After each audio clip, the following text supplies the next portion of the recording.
guys, welcome to my channel Accounting Theory. Today we are going to cover the accounting terminologies, the basic term, plus 2 first year CHSC Odisha. Okay, इसके पहले video में हमने assets की classification, liability और liability की classification checkout कर चुके थे. आज हम स्टार्ट करेंगे एक्सपेंस से. एक्सपेंस क्या होता है? एक्सपेंस या फिर उसे हम कॉस्ट भी बोल सकते हैं. Expense is that portion of the expenditure which has been consumed during the current accounting period to earn revenue. Expense वो पोर्शन है एक्सपेंडिचर का जिसे हमने खर्च किया है रेवेन्यू अर्न करने के लिए. मैंने हमारा इनकम अर्न करने के लिए जो हम खर्च करते हैं उसे हम बोलते हैं एक्सपेंस. अगर एग्जांपल से समझे तो अगर हम जैसे मेरा एक बिज़नेस है तो मैंने गुड्स परचेज किया है. गुड्स परचेज करने में जो मेरा एक्सपेंस हुआ है और गुड्स को सेल आउट करके जो मैं रेवेन्यू जनरेट करूँगी तो उसे मैं बोलूँगी expense. Since expense are the cost of goods and services, these are also called expired cost. Expense क्या होता है? कॉस्ट ऑफ गुड्स और सर्विसेज, उसे हम क्या बोलेंगे? एक्सपेंस. और हम उसको एक्सपायर्ड कॉस्ट भी बोल सकते हैं. Example of expense included salary paid, postage, advertisement, depreciation on assets. ये सब क्या एग्जाम्पल है एक्सपेंस का? जैसे कि मैंने एक्सपेंस सैलरी पे किया और मेरे लिए एक एक्सपेंस रेवेन्यू जनरेट करने के लिए मैंने वो एक्सपेंस किया. पोस्टेड हो गया, एडवर्टाइजमेंट किया मैंने मेरे प्रोडक्ट को सेल आउट करवाने के लिए, और डेप्रिसिएशन चार्ज हो गया एसेट्स पे, वो मेरे लिए क्या हुआ? Expense. Expense is also known as cost. Okay, दूसरा आता है हमारा एक्सपेंडिचर. एक्सपेंडिचर क्या होता है? Expenditure is the amount incurred for recurring और non recurring business transaction. Expenditure जो है अमाउंट है इनकर्ड जो हुआ है फॉर रेकरिंग और non recurring business transaction. Any payment made for receipt of the benefit is called expenditure. Expenditure means क्या है? जो भी हमने एक्सपेंस इनकर्ड किया है रेकरिंग मतलब रिपीटिव नेचर में या फिर नॉन रिपीटिव नेचर में बिजनेस ट्रांजेक्शन में वो जो पेमेंट मैंने किया है उसे हम बोलेंगे एक्सपेंडिचर, जो खर्च किया है basically. The non recurring payment में be purchase of assets for recurring मतलब क्या? Non recurring. रिपीटिव जो रिपीटिव नहीं है, मैंने शायद एक साल में एक ही बार परचेज करना. जैसे कोई एसेट्स हो सकता है, मशीनरी वगैरह क्या है, हमने डेली परचेज नहीं करते, उसे हम एक परचेज करते हैं, उसे लॉन्ग टर्म यूज करते हैं, उसे क्या बोलते हैं? Expenditure. Improving the quality of fixed. The non recurring payment may be purchase of asset for improving the quality of fixed asset. The recurring payment may be acquired the goods or services or other routine expenses. Expenditure may be classified as. Expenditure को 3 categories में classify किया गया है: capital expenditure, revenue expenditure and deferred revenue expenditure. हम अब चलिए समझते हैं कैपिटल एक्सपेंडिचर क्या होता है, रेवेन्यू एक्सपेंडिचर क्या होता है और डेफर्ड रेवेन्यू एक्सपेंडिचर क्या होता है. अगर हम सबसे पहले समझें कि क्या रेवेन्यू एक्सपेंडिचर. रेवेन्यू एक्सपेंडिचर क्या है? रेवेन्यू मतलब क्या? इनकम. जो हमने गुड्स को सेल आउट करके इनकम जो जनरेट किया वो हमारे लिए क्या है? Revenue. The amount incurred to purchase goods और सर्विसेज. जो हमने अमाउंट खर्चा किया है परचेज करने में गुड्स और सर्विसेज को which are consume during the current accounting period is called revenue expenditure. जो बेसिकली रेवेन्यू एक्सपेंडिचर होता है relation of goods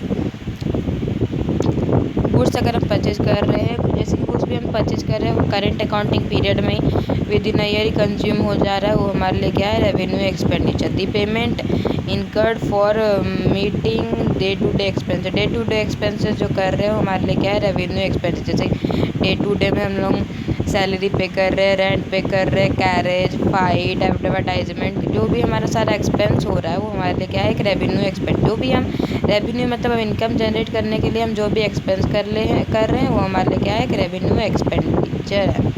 are also known the expenses और रेवेन्यू एक्सपेंडिचर. इसे हम एक्सपेंसेस भी बोल सकते हैं. जैसे कि हमने एक्सपेंस किया, एडवर्टाइजमेंट एक्सपेंडिचर हुआ हमारा गुड्स को सेल आउट करने के लिए. गुड्स रेवेन्यू जनरेट करने के लिए हमने एडवर्टाइजमेंट करवाया तो हमारे लिए क्या होगा? Revenue expenditure. उसके बाद आता है हमारा capital expenditure.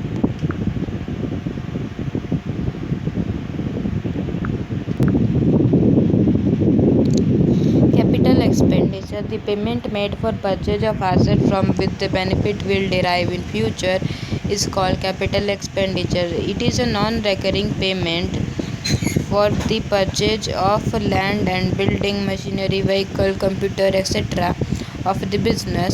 Capital expenditure increase the earning capacity of the business. Capital expenditure may be described as outlay resulting in the increasing or acquisition of assets or increasing the earning capacity of the business. Basically capital expenditure क्या होता है? Capital expand मतलब एक revenue expenditure से थोड़ा बड़ा अगर expenditure कोई कर रहा है, अगर हम एसेट्स परचेज करें जो कि लॉन्ग टर्म यूज के लिए, वो हमारे लिए कैपिटल एक्सपेंडिचर है, जो उसमें हम हैवी अमाउंट पे करते हैं और उससे जो एक्सपेंडिचर परचेज कर रहे हैं वो एक लॉन्ग टर्म यूज के लिए है, जैसे कि machinery, vehicles, computer, buildings, land etcetera, ये सब परचेज करें जो कि लॉन्ग टर्म यूज के लिए, वो हमारे लिए वो क्या है? कैपिटल एक्सपेंडिचर है।